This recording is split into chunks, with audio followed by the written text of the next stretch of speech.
Hey, legends, welcome back to the Mason Cox Show. We do have the season finale today. And what do? We give back to the legends that are you listening. Now we put it out on the socials, questions you want to hear. What are you dying to get answered from us? And we're going to go through all of that, plus a bit of a season review of everything that's going on. There's a lot in this episode and some good little funny talking points too, that's for sure. So settle in because we start now.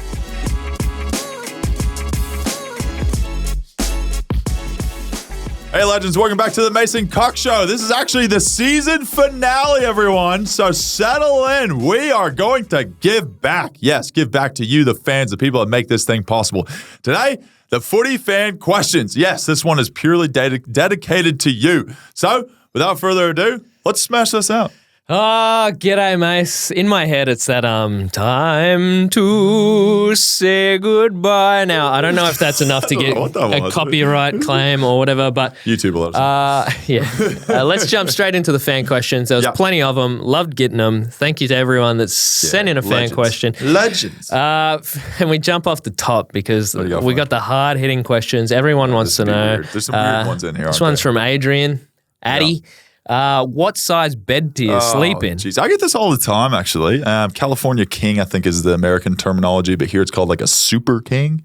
That's a big boy bed. Essentially, I want it on like the footy show, and it's like a temper. It's like a $10,000 or $20,000 bed or something ridiculous. It doesn't fit in any other room. Yeah. Like it is so big. It just like you think about the gaps of the room, like walking on the side of like the bed, you have to shimmy sideways to get past the bed. That's how big it is. It's absurd.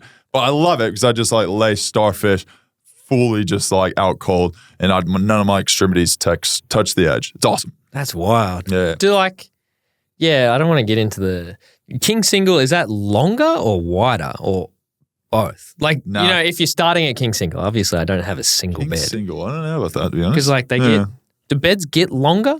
Yeah, you do like the super, I think. Whenever you put super in front of it, it gets longer. King is longer, though, than a twin. So you need the longer beds. I'm all about the length, baby. All about length. Not about girth here. The girth of the bed. We're starting a bit weird. I love it. We're moving on to Ava Forbes. Wants to know, what's your biggest takeaway from the season? So we're bringing it back. We're on the footy rails now. Man, one of the craziest things I think this season, obviously everyone knows how close the competition was. We look at Fremantle, went from the top to making it outside the 8 for us. You know, it was, we'd love to be in the top 8 and we'd love to be playing finals right now. But realistically, I think the biggest takeaway was just how close the competition is. Yeah. You look at teams like Hawthorn that was down at the bottom of the ladder. A lot of people predicted them not to be anywhere near the 8. They're in the 8 and playing really well at the back end of the season. And you look at us, we tied 2 games, could have won one of those and we're in finals, you know, and we lost, or we didn't lose. We tied both of them, which is very rare, I'd probably say, in a season. And that kind of almost cost us finals. So it is such a thing about the little margins of people being healthy at the right times and the right kind of momentum and confidence at the right time at the end of the season. And there's so many things that have to go your way to win a whole thing. I think it made myself appreciate just how lucky we were last year at times to have everything fall in place the way it did. Yeah, everything has to go perfectly for you to be able to make it. You had a roller coaster end to the season last year, but it all came together just in the perfect way just to get you across the line. This one was a real head scratcher because it's a good point, and I don't know how to pronounce the name because it's Rionachin. Yep. I'm pretty sure I nailed that. If you have a game at 7:40, a 7:40 start, what time do you eat dinner? I do a later lunch at like 1 or 2 and then won't eat till after the game. So you do kind of your carb loading the day before, you eat a big meal. Yeah. You do that kind of, day. My kind of situation, I start 2 days before. I start with my lunch, my dinner, and then the next day lunch, dinner, and then game day. Obviously you have breakfast and then lunch, and then you have your dinner after the game. So you don't want to have too much in your system and be running around heavy, but you got to think, a game is 7:40, you're probably not having dinner till 10:30, 11. Yeah. And you get like this little wrap after the game or something like that probably doesn't fill you up after expending that much energy. And then you kind of have to get maybe Guzman or something like that on the way home. something that's not. KFC. Sponsors. We'd love a sponsor if you're out there. If anyone knows anyone that works at KFC, we're happy to take the sponsor. Don't mind it. That's Zinger Box is pretty good. Did you ever have the Crusher, the ice cream that they used to make? What? Oh my God, it's a throwback, and they got rid of it. It was like the ice cream they used to make. They had the Golden Gay Time. They had like Oreos or whatever. That Crusher was McDonald's, dope. like, what is it? The McFlurry machine's always broken. It was basically like a McFlurry, but it just shit all over it. Anyway, we digress. Have you ever, like, getting into footy? Yeah. You've been in it 10-ish years. Yep. You would have had times where you've completely stuffed up your run into games, like your food situation, or are they just so on you about it? I mean, I've had stuff that I've eaten that probably hasn't settled well. Yeah. Definitely. And that's kind of made me have a very bland, pre-game meals and stuff in that sense. So is that why everyone goes just like rice and chicken or whatever? It's like as bland as it can get. You put your own spices and stuff on it. But like I think one of the biggest things that make you feel like you're on the day is your sleep. Yeah. Your sleep pattern the night before. You have to get that right to be, I think, just like fully focused. Like sometimes you don't have good sleep. You got a bit of a blurred mind. Whereas you have good sleep the night before. And it's a lot easier said than done because you have the anxiety of the game and everything else. You can imagine like grand final, like last year with the grand final, shoot, I don't think I would have slept much the night before, everything I was going through my head. So you got to understand like you're probably not having the best prep whenever it's an exciting adrenaline rush game coming up. So that's probably the biggest thing in the lead up that's important is making sure you get your sleep. I wonder if Pendle still has anxiety sleeps before. No, I don't think so. It's just like going out there for the 7,000th time. This one from Grandma Fraser. We love Grandma. On your ma. Do you want to walk the Kokoda track? Wow. Kokoda Trail. See, that's something I didn't know existed before I came here. Didn't know anything about it, but I would love to. Yeah, it'd be cool. I think it'd be pretty cool. I love the Anzac kind of spirit here and everything that comes with it, and that's such an important moment in the history of that. So, yeah, I'd love to do the Kokoda track. I don't know if they do like a thing where I look at other tracks, like to Machu Picchu and the Inca Trail, and they get like a person or a donkey or something like that kind of carries the bag. Usually it's like a donkey, and then you kind of like just walk with a lighter pack. Yeah, that's the way I would want to do the Kokoda track, where I'm not carrying literally 2 weeks worth of like food and everything on my back. Yeah, I've got some other animal doing that for me, and I can just enjoy the view, the atmosphere, and take in the history that is. Yeah, I think that's the way I'd want to do it. Is that cheating? Probably. Just take Harrow. Harrow can carry backpacks. He's all good. He's got no chance He's just gone through his whole ankle rehab. Yeah.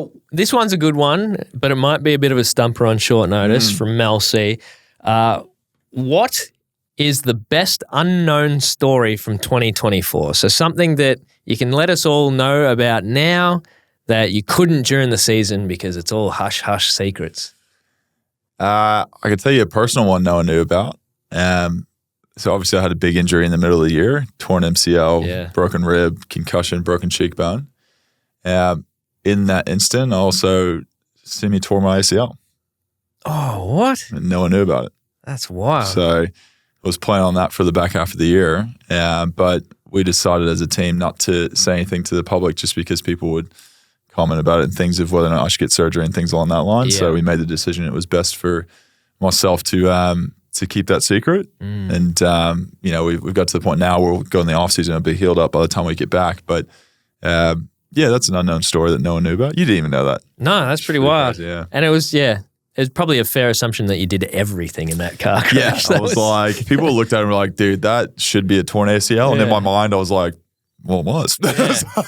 Yeah, you did the full James Brown splits. Yeah. That's wild. So, that's one. Well done to get through that, because now you have an excuse why you couldn't kick it 40 meters. Yeah.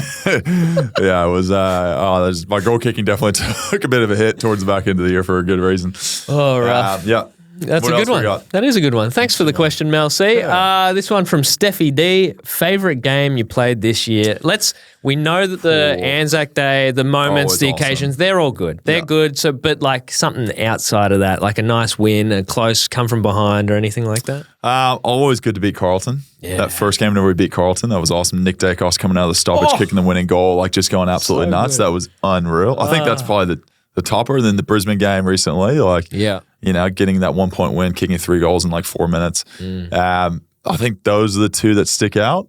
The most heartbreaking games, you look at the Sydney game. Yep. Sydney game, very much a heartbreak game, knowing what was on the line at that time. And a few calls that just didn't go your way and cost us the game. And other people on their team, Isaac Heaney just stood up in a pivotal moment, just killed it. So, wow. Yeah, those are probably the polar opposites of good games and bad games. And so those are the ones that come to mind right away. There's always a few freaking good ones in there if you play for the Pies. That was great. The Nick Dacos one. I was at a wedding and everyone was watching it on the dance floor at the wedding, and it was victory was sweet. Let's jump into the next one. Breed, would you say? Anyway, I'm getting these all wrong. Bridie, maybe? Yeah, that's a good one. What's your favorite off-field pastime outside of fishing? I'll give you this, actually. Not many people know this, but I do breath work once a week now. Ooh. So there's a place called Breath House. Nathan Freeman is a part owner in it. He used to play at the Pies.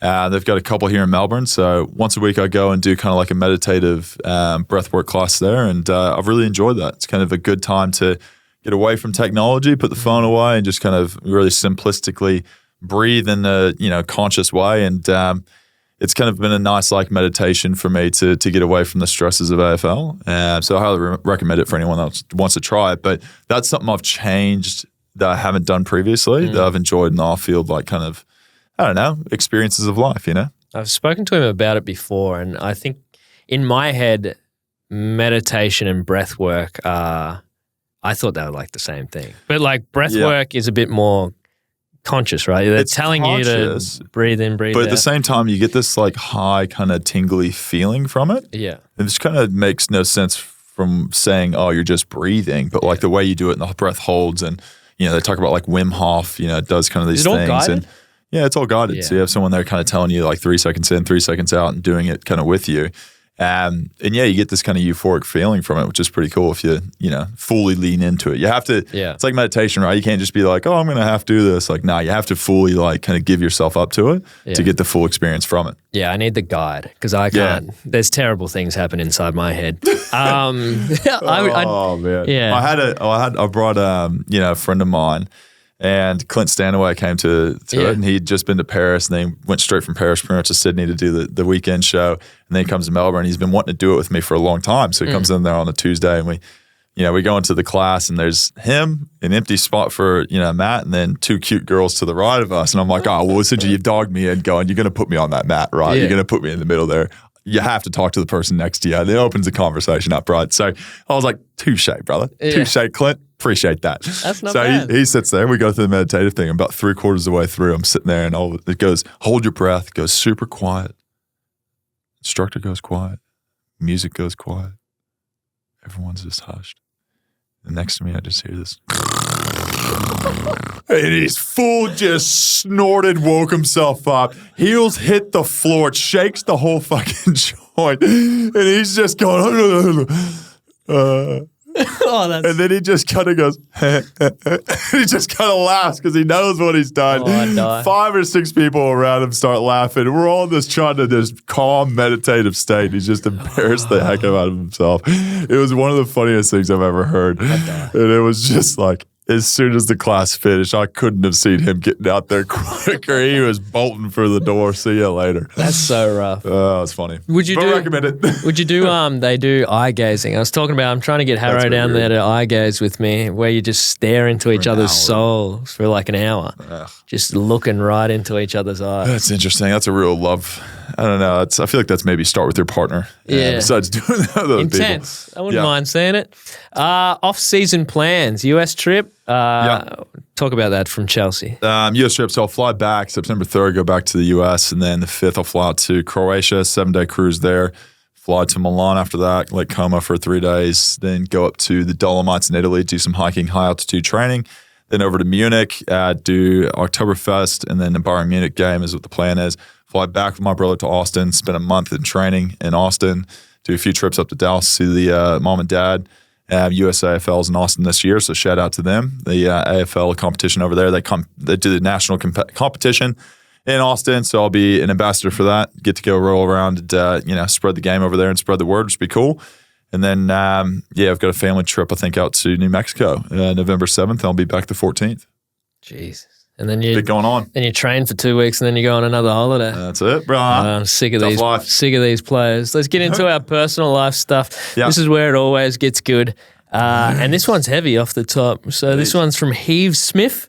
Yeah. Where do you see yourself in 5 years' time? Oh, geez, probably playing game 399. Just going, I got another 3 years in me.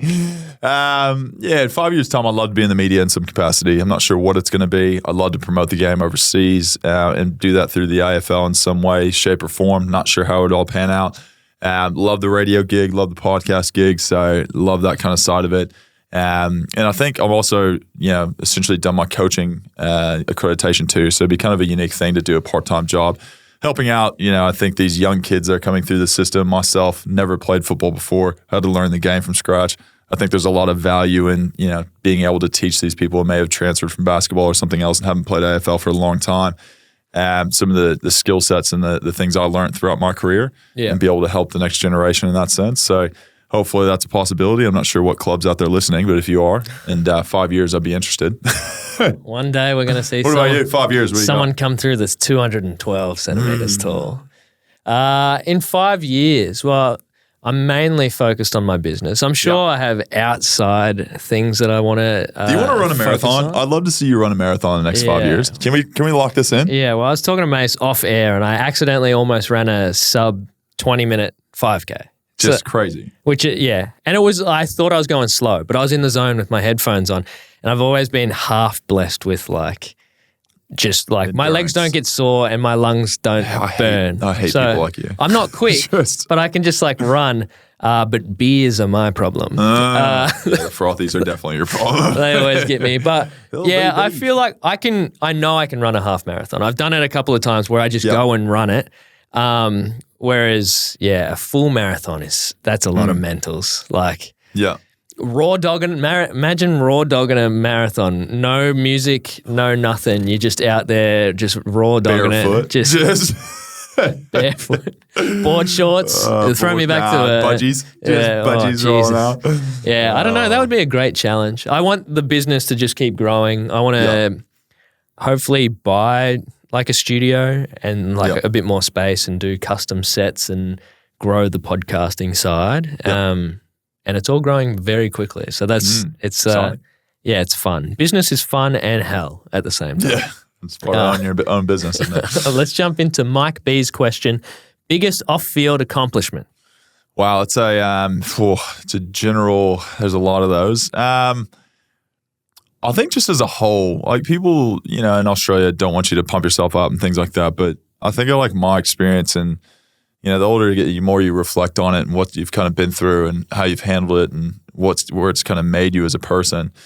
I think overall I'm pretty proud of myself for what I've been able to do here, not only from on-field stuff, but also to live away from family, create your own life here, make some incredible friendships and stuff. That's not easy, especially the older you get. So I think for myself, I look back on the whole as something I'm quite, proud of and as an off-field accomplishment of just doing that and get citizenship here and things along those lines.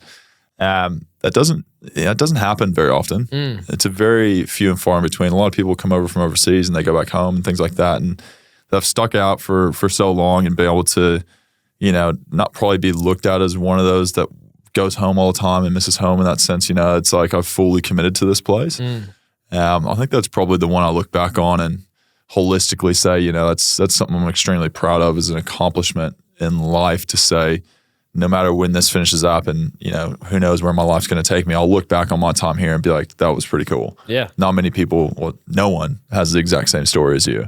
And you did it your way, totally different to anyone else. And you cop criticism along the way and it is what it is, but I know there'll never be another Mason Cox in this world. Yeah. Which is pretty cool to say. Yeah, you've done heaps. You're definitely recognised all around Australia, let alone Melbourne. And coming over at 24, there's people that will never solo travel for 2 weeks in their life, let alone move over here and do everything that you've done, which is pretty crazy. Mine, I think I've just become a better person over time. Yeah. Which is just, I used to be more, believe it or not, of a bitter, twisted prick and just hated people and just work flat out, which I still do. I'm just slowly finding calmness and patience, which is patience. If most of my clients hear me, It's hard to, they're like, it's "What hard the to, fuck are you talking about?" Hard pill to swallow, but yeah, I feel comfortable, which is like I feel like being comfortable with yourself is like such a journey to get to that point, especially heading through your 20s. You're like, fuck, 20s suck, but getting to your 30s, you think it's going to just click, and it doesn't. But yeah, now at the position where I am, you just feel so much more comfortable with who you are. And it just makes life just that bit easier. Makes the whole thing a lot easier. Less stressful, Less stressful for sure. Let's jump into Zach Matthews. And this is along the lines of a lot of what we got. So I'm just reading out this one, and then we'll group it into one. It says, surely one of you is going to get a girlfriend this summer. It's not that hard, Zach says. Yeah. Zach the player. Yeah. Zach the big Zach over stud. here just got ladies. Yeah. Oh, ladies, on, Zach. Give I'll us see one of you, your boy. ladies, Zach. Jesus, keeping them all to You've yourself. taken them all, mate. I mean, we'd love to. Don't get me wrong. I think except for you. You're going over to freaking like Italy and traveling. You're going through the mountains. You're only going to be there for 4 days. Yeah, that's a rough one to put on the Tinder profile. In town for 4 days. I need a tour guide. Long-lasting relationship out of it. You're talking about the donkey on the Kokoda Trail. You might bring one back. I prayed it. Oh, man. We'd love to. I think we always kind of joke about trying to find a partner. I do think probably our work situations is not sometimes a good environment for a girlfriend to be involved in a sense of working better. Too much. I reckon I've been on the best role that I've been on, and it's only been 2 months of like work-life balance, making sure I get out, keeping the weekends as free as I can, doing stuff, going on dates. But the thing is, if we get a girlfriend, it's just going to be way less entertaining.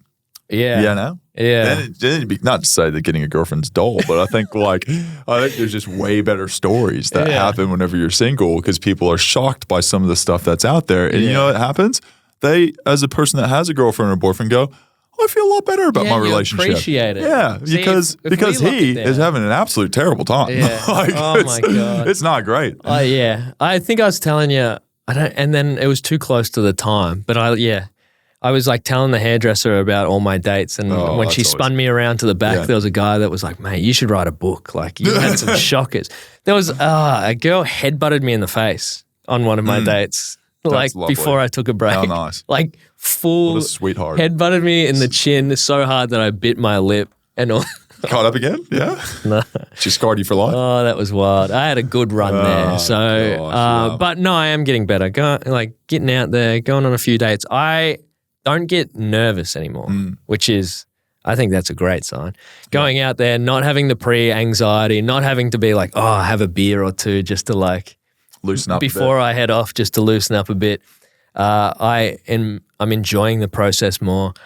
I like going out and eating and stuff, and so I look forward to that. And then it's like, well, someone's going to be in the realm of a ballpark of like good communication and like. Well, you'll find out very quickly, won't you? Yeah. You usually know to date in the first 5 to 10 minutes.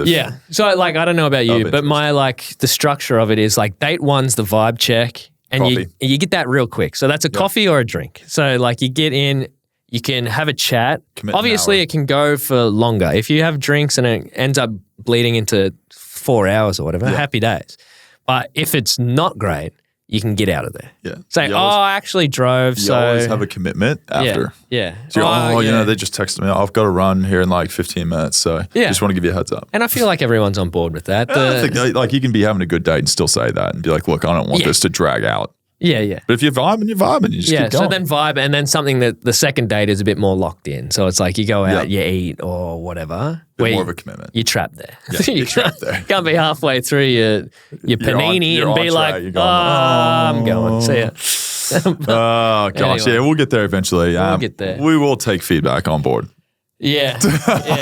We're going to have some updates next episode back. But we put it out there, heartwarming stories. We wanted to hear them.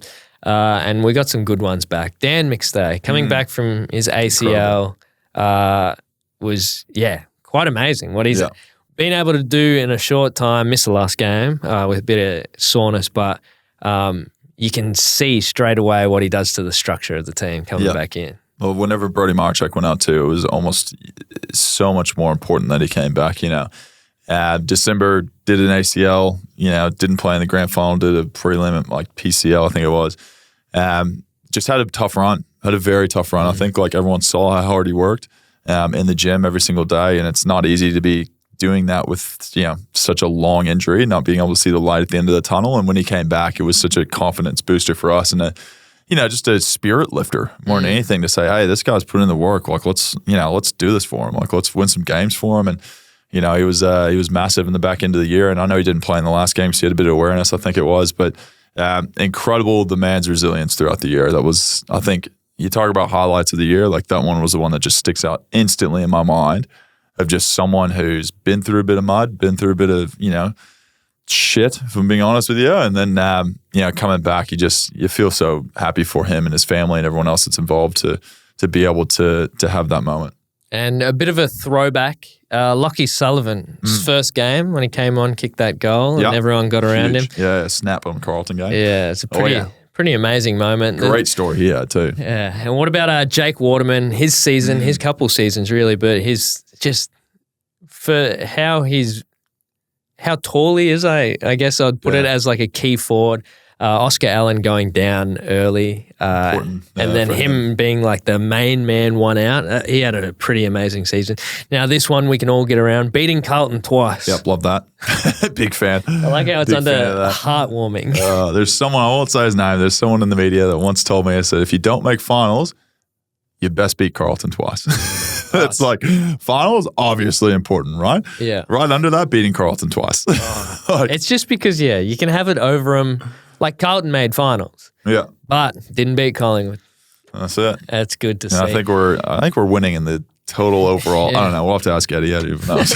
You tell us. Let's jump into Matt Guelfi's painted nails. That was a special one. Yeah, I think that one. You talk about Dyson Heppel, his retirement stuff, and the people he got involved too. That was a beautiful kind of experience. I think for everyone to be able to see in one of those feel-good stories that gets put out into the media, and you wish there was more of them. You wish you could see all the different things that players do for people because there's so many things. But yeah, Guelfi's painted nails, like that was pretty cool. Yeah, I think was it the Good Friday appeal game or was it? I know they went to the hospital and he said he'd do the celebration and all that, and that was a beautiful moment for sure. That was so good, and it was good. A good Sally. Pendle's game 400, getting the win. Pretty wild. I think you look at 400, winning after the siren, or essentially, Carlton didn't make the kick after the siren, I guess is the best way to put it. But you look at that game, 400, such a milestone, sixth person, I think, ever in the AFL history to do it. Obviously, that's one on the calendar. You kind of circle and go, okay, what's, like we're looking forward to this one. And then the fact that it fell against Carlton, tight game, like important game. So cool to see him and his family kind of get the laudits that they deserve throughout the week because it's not just him making it to 400. It's his wife, his kids, his parents, like everyone else that's involved, his brothers, his whole family. It was cool to have them involved for the week and really just kind of pay homage to what he's been able to accomplish. Most disposals ever by any player in the AFL.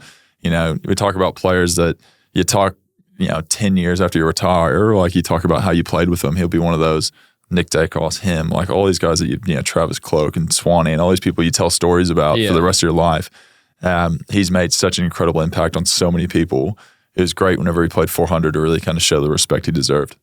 Yeah, it is a good point. Shout out to Alex, who's put up with him for 400 odd games. He would have been that's a loving wife, such an annoying prick at times. I imagine with his he's got he's like zero skin folds, fat. Imagine how much shit you would have to morning eat. Ice baths every morning. He's waking up just at the crack of dawn. You're trying to sleep in. The kids are hooting and hollering. He would have no wiggle room on his regime of like fitness and health and all that crap. Anyway, shout out to Alex. We move over to the clangers of the year. We had a few people send in one, and one was the man that you just mentioned not long ago, Mitch McGovern's miss.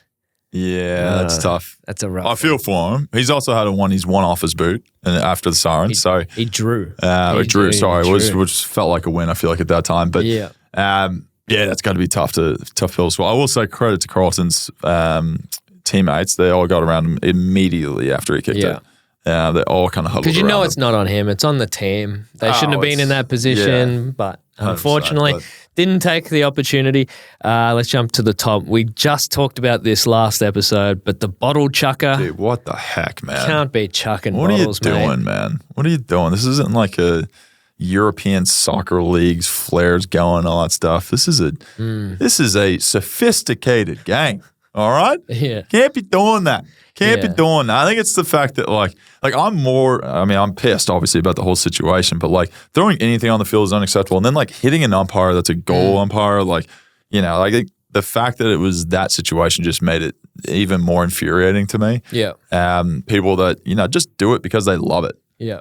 I think it was David Roden.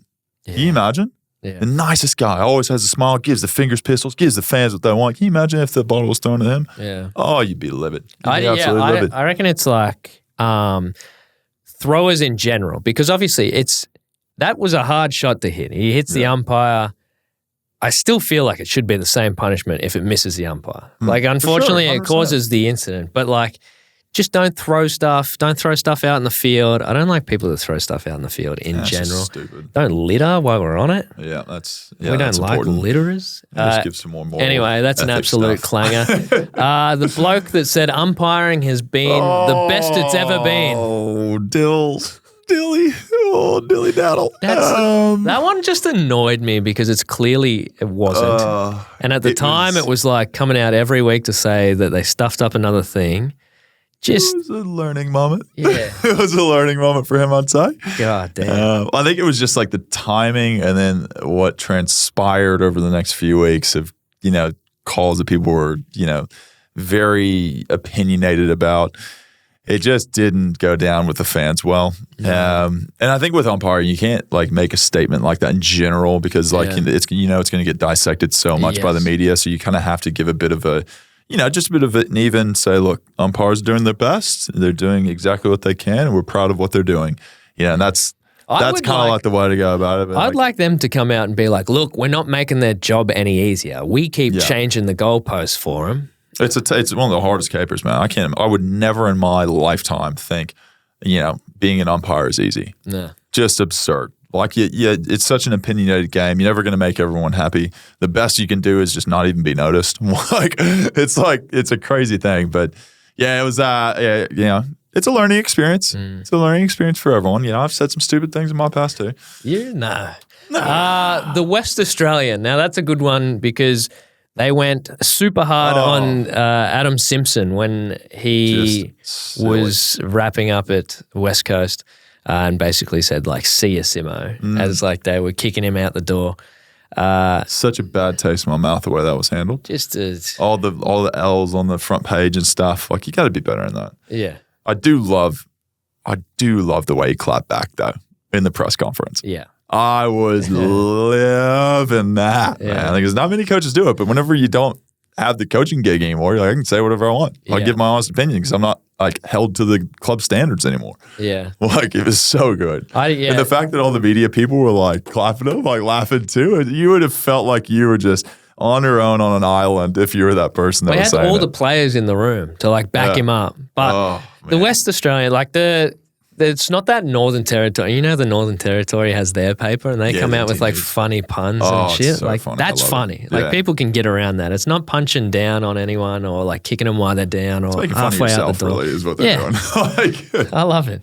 Anyway, Jesse Hogan stopping his teammate from kicking a goal. Man, that was gold. That was funny. It reminded me of Pendle's kid after running through the banner and just absolutely launched the ball into Crispy's head from 5 meters out from goal. Oh, it was absolutely hilarious. But that's definitely a clanger. You give it to Jesse. Come on, man. Just let him win the Coleman. You got to know the Coleman's in the back of his head. Just give it to him. Oh, so you're giving it to the bloke that kicked it, not to Jesse Hogan. No, I'm giving it to the bloke that kicked it. Give it to your star players. Give it to Jess. Yeah, you're up by probably 100 anyway. Don't mind it. And then obviously the clanger of the year is Freo losing in the last round to Port to just drop finals. Didn't want to play finals apparently. Wow.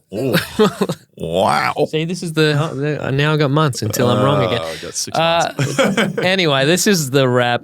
Before we go, we've put it out there for people. Mark of the year, goal of the year, Brownlow winner. What's yours?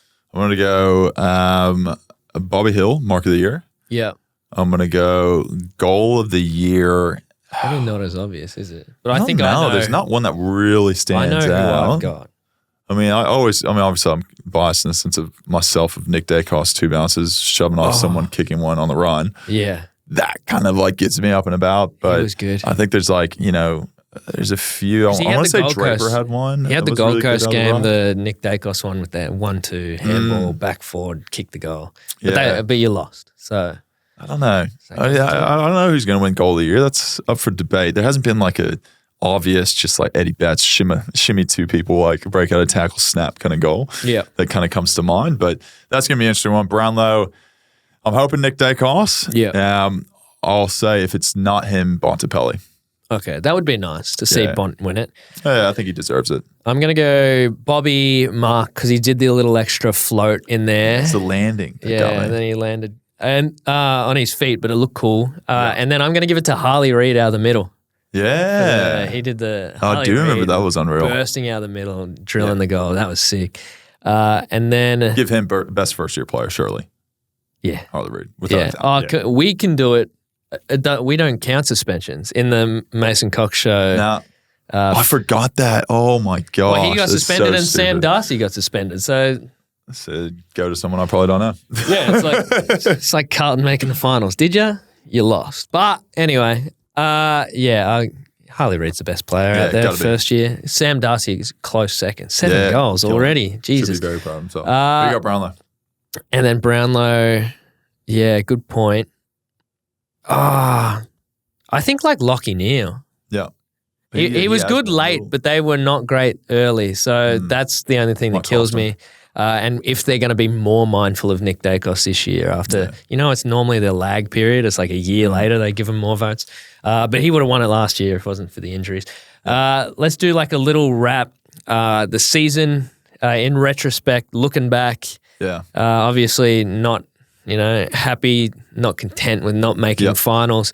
Coming off grand final, just how hard was the season personally, but then how hard did you find the whole thing coming back from the prelim loss the year before and going again?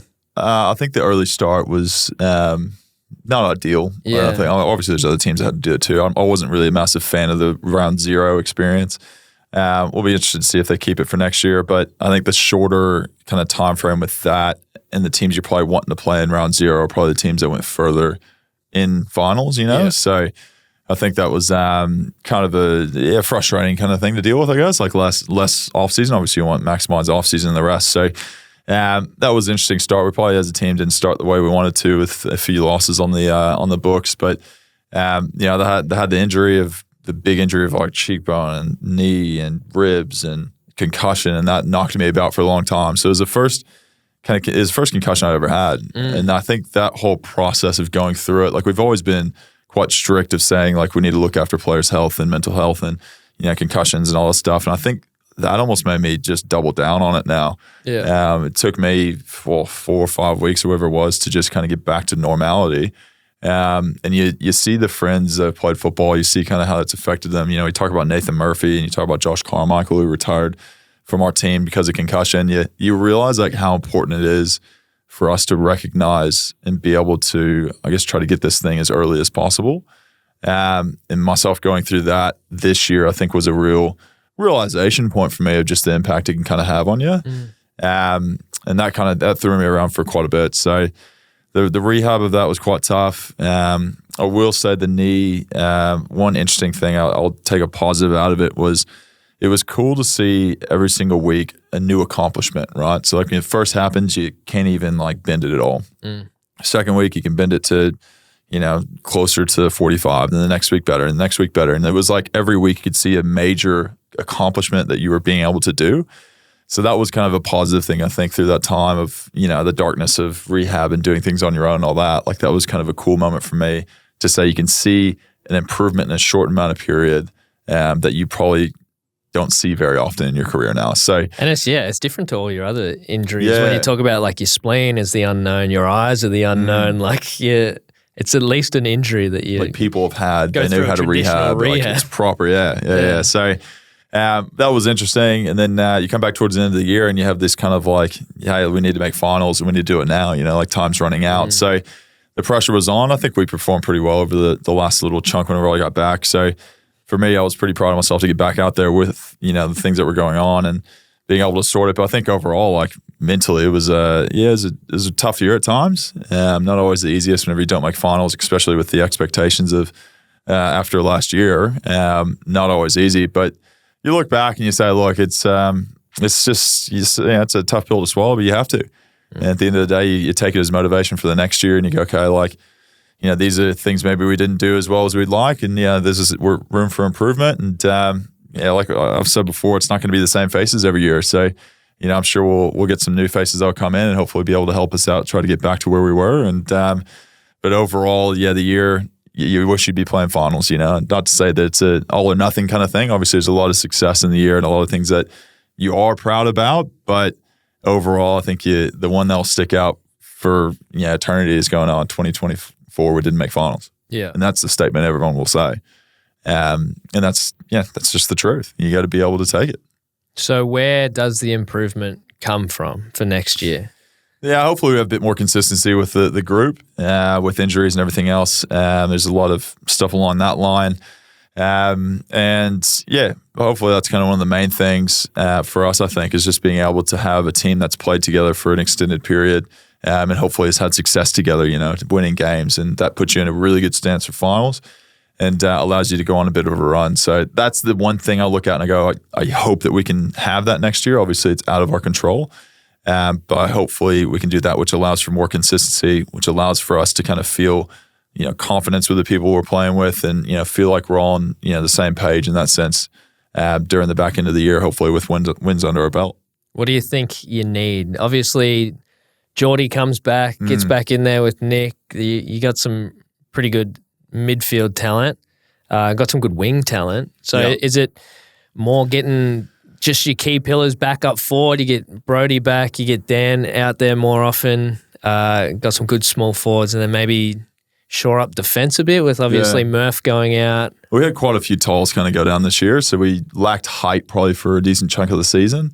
Good for me to realize that was something we lacked. But, Nathan Murphy going out, I think we'll have to probably fill a key back role because we only, they essentially have Jeremy Howe, Darcy Moore, Billy Frampton are kind of like the big bigs that play back. So we'll probably have to find another one to help kind of those stocks. We talk about a big forward. Who knows if we'll go and grab one of those? I'm not sure. Then you have the likes of Christian Petrarca of, oh my gosh, he's interested in Collingwood. They're always going to throw the Collingwood name around, but you just never know what will happen. So, it'd be interesting. I mean, if you just sit there and ask me about this Petrarca thing, like, I think every single player in the AFL would go, yeah, I'd love to have Christian Petrarca on my team. He's one of the best players in the league. Of course I'm going to say yes. So we'll be interested to see how all those kind of trades and everything else kind of pans out over the next little chunk. And, it'll be a few new faces next year, but hopefully, it helps us win, more games and be able to get to where we want to be. As a player, during the off-season, do you watch the trade period with keen interest, thinking who's going to come in and who's going to go out? Once it's settled, yes. You'll send the messages out, try to catch up with them and things like that. But I think while it's speculated, you don't want to get into it too much, It's one of those things where you go, okay, until it's actually set in stone in a contract, so you've signed it and you're going to be on our team next year, you probably don't pay attention to it too much because you know how much just smoke is blown, right? There's no legitimacy to all these comments and statements being made by people. They're trying to drum up some story that doesn't exist, and these things. So you got to take everything with a grain of salt. And I don't know. I don't really probably pay attention to it too much until you get back and you kind of meet them and you go, okay, what are you about? What's your characteristics? What is your kind of character and stuff like that? And you kind of see how well you vibe with them, really. So it'll be interesting to see kind of what happens. It's going to be because you don't have any draft picks. So you're going to have to, if you're going to do something, it's got to come through the trade period, which is for fans out there the most exciting period. Draft is so because you're just planting the seed and you got to wait to see what it grows into. Going through the trade period, you can just go get some bona fide talent. So that'll be great. Wrapping things up. Obviously, what you just said, disappointing season, but build towards next year. What are you doing are you going to watch the grand final? Are you going to watch the finals? Are you going to be in Australia. No, you take off when for the grand final? I'll be off September 3rd. I'll be back in America, so I probably won't see too many of finals. I'll try to watch as much as I can. Obviously, I don't think KO has an international subscription, but we'll see. I'll watch as much as I can. I think the grand final, I'll be back in Texas, so I'll definitely try to watch that. But I'll be interested to see kind of how finals pan out because it's really a bit of a crapshoot who's going to win it. There's no clear-cut favorite at the moment, so it's going to be an interesting thing for fans to be able to look after, but I think after not making it, you have a little bit of a, jealousy towards the time, like the teams that are in the 8. And, sometimes just kind of pushing that aside and just ignoring it sometimes can be good and healthy. So I'll watch a little bit of it if I feel up to it mentally, but if not, I'll just kind of push it aside. Yeah. It is a good point. And normally it's if there's a team in there that you're like, oh, we beat that team and stuff like that. The grand final, comments like Stephen May, but that's the grand finals are going to be interesting because if it is like a Port v GWS, it's like Kenny either gets his flag or GWS gets there first. Yeah. Like there's a few stories like that throughout it, but it should be a very exciting final series because there's some competitive teams in there, so I can't wait to see it. Yeah, it's going to be great, but. Yeah, that's it from us, man. That's us. Another big year. What are we? 3? That's the end of our 3rd year. Into the 3rd year. Jeez, pretty wild. That's a lot. I know. We have obviously finals to go through, but we're gonna take a break. I'm gonna go overseas. You're gonna do some more work with the company. I know. So a bit of an apology, I'd say, to the listeners that want to listen to the podcast throughout the finals campaign. I think we need a bit of a break to be able to reset, a bit of a detox from everything that's going on. That's been a bit of a full-on year. So apologies to the fans out there. I do want to hear for the next 4 weeks. But for us, I think for our mental health and everything else, we're going to take a bit of a break and look after ourselves as everyone I feel like at home should hopefully understand. And if you're in the same position, please do. It is surprisingly easier to talk about finals when you're in them. Yeah, it's a lot better. It's a lot more exciting, that's for sure. But massive thank you, everyone, for understanding that. And appreciate you, as always, to being part of this community and listening in every single week. You're absolute legends. And we love and respect the hell out of you. And we really appreciate all the love you give to us in return. Love the support from the fans. And it's going to be weird not doing it week on week as it always is when we do, normally wrap for the year. But it's been a great year of footy. It's been wild, up and down. You don't know what's coming or what's happening week to week. So many close things, so many big talking points. But another massive year for the pod. Pretty nuts to wrap it all up. But here we are, man. Wouldn't have pictured this. Still Unreal. Still single. That's it. One day we'll get to it. But a massive thank you as always to everyone out there listening. Really appreciate the love and support throughout the year and sharing this amazing podcast with some of your friends and family. A massive thank you. So thank you for being an incredible listener, for being an incredible audience. Our love goes to you. Have an amazing final series, and we won't talk to you until probably after Christmas. So have an incredible little holiday period. Show some love to the family. Spend some quality time with them, and we'll be back hopefully come February and be able to entertain the hell out of you again. Stay safe. Stay safe, legends. Speak to you soon. Peace. Yeah.